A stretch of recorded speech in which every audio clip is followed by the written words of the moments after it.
The school has 4 3D printers. They are all the same model, the Ultimaker 2 Plus. Creating a design is easy. The easiest way to create it is using Tinkercad. When you're making a 3D design, you should remember to make sure your design is the right size for your printer and that your design is printable. Once you have a design, you can put it into Cora. Cora prepares designs for the printer. In Cora, you can play around with the settings so you get your design exactly like you want it.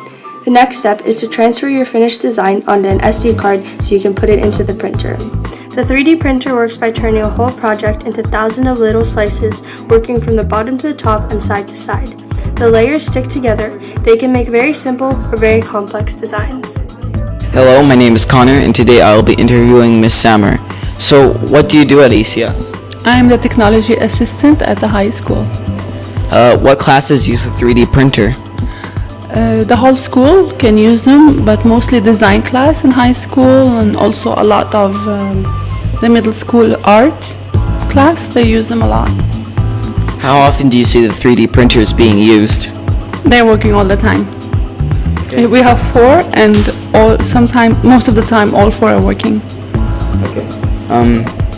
Have you made anything with the 3D printer?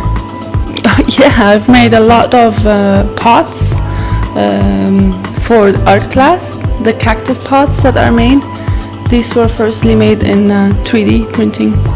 Do you have any experiences with the 3D printer and students in general?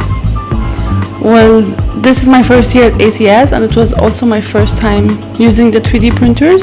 If you read the manual, they're not that complicated. They're fun. Good. Thank you for letting us interview you.